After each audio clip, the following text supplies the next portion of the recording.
la mortalité actuelle touche les mêmes sujets, c'est-à-dire c'est toujours les sujets qui sont obèses ou qui ont un cancer pour les moins de 65 ans, ou les gens qui sont plus âgés avec une médiane d'âge que j'ai calculé ce matin, qui est de 77 ou 78 ans, donc qui est pas loin de ce que l'on avait, qui est de 80 ans. Donc c'est la même population, c'est cette population qui doit faire l'objet d'une surveillance particulière. C'est eux qui doivent être vaccinés, il faut aller les chercher, il faut aller vacciner ces gens, parce que ces gens ont un risque de faire une forme très grave. Et bien sûr, il faut vacciner ceux qui ont le plus de risque d'attraper la maladie, parce qu'ils sont au contact des malades. Donc cela reste des populations à risque pour lesquelles il faut les vacciner. Ensuite, je voudrais dire que j'en ai assez qu'on me dise que le fait de ne pas prendre le vaccin pour une baguette magique, parce que je suis un homme lucide et que j'ai essayé d'être lucide toute ma vie, alimente qui les pro-vax ou qui les anti-vax, c'est pas mon problème, c'est pas ma question, je suis pas si bête que ça, c'est pour ça que cette émission s'appelle « On a le droit d'être intelligent » et donc on a le droit d'avoir des nuances, d'analyser les choses calmement. Il y a des gens dont c'est le métier de dire les choses sont simples et faites et obéissez, peut-être que ça marche, j'en sais rien. Moi, mon rôle n'est pas là, mon rôle est de dire ce que j'en constate. Et ce que je constate, c'est que c'est ni complètement inefficace, on verra, ça protège du risque d'infection et ça protège du risque de forme grave.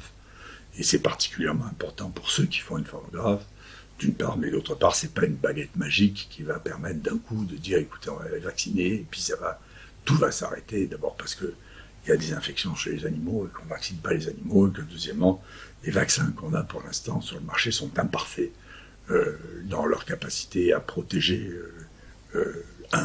tous les variants, et deuxièmement, tous les patients, parce que ceux qui sont les plus à risque, malheureusement, sont ceux aussi qui répondent le moins au vaccin. Donc il faut arrêter, c'est un jeu d'imbéciles que manie beaucoup la presse et parfois les politiques, de dire où c'est oui, où c'est non. La vie, en particulier la médecine, n'est pas comme ça. Et le rôle des scientifiques, ça n'est pas de dire oui, ça marche à tous les coups, ou non, ça marche jamais, c'est d'essayer de faire la part des choses entre qu'est-ce qui est utile, qu'est-ce qui est fonctionnel, qu'est-ce qui marche, et qu'est-ce qui ne marche pas, parce qu'à force de raconter aux gens que tout va très bien, Madame la Marquise, quand ils se rendent compte que c'est pas vrai, on perd toute crédibilité, et il faut bien qu'il y en ait quelques-uns qui essaient de garder un peu de crédibilité ici. Et donc, moi en tout cas, je ne veux pas perdre ma crédibilité en racontant des contes de fées. C'est pas bon.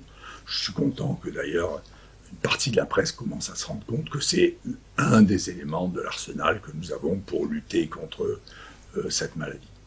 D'ailleurs, pour comprendre ce qu'est ma position sur les vaccins, j'ai écrit il y a quelques années un livre sur les vaccins, auquel j'explique qu'on peut parler de vaccins en étant intelligent, c'est ce que je crois. Il faut savoir que moi j'ai passé une partie de mes fonctions officielles à faire rembourser des vaccins, à lutter contre la désinformation sur le rapport entre sclérose en plaques et vaccination contre l'hépatite B, qui était née de décisions irréfléchies de Bernard Kouchner. Et globalement, ce qui a alimenté les antivax, c'est pas les scientifiques, c'est les politiques. C'est-à-dire que c'est le Lancet avec la rougeole prétendant que ça crée l'autisme et Tony Blair incapable de répondre à cette question. C'est Kouchner avec l'arrêt de la vaccination contre l'hépatite B. Moi, j'ai vu, de mes yeux, après la campagne de vaccination contre H1N1 de Roselyne Bachelot, la moitié, baissée de 50% la vaccination du personnel que nous faisions démarcher avec Michel Vancourt dans les services, la moitié. Après cet épisode de vaccination surréaliste où on voulait vacciner les gens dans les stades, on a fait baisser de 50% l'adhésion à la vaccination contre la grippe, alors que nous recommandions et nous souhaitions que la vaccination contre la grippe pour le personnel soignant directement au contact des malades soit obligatoire. Donc il ne faut pas inverser les choses. La plupart de l'hostilité qui a été montée contre les vaccins a été montée par une association d'affolement de la presse et de décisions politiques controversées. Ce n'est pas les scientifiques qui ont fait qu'on ne croit plus au vaccin, c'est les politiques et la presse.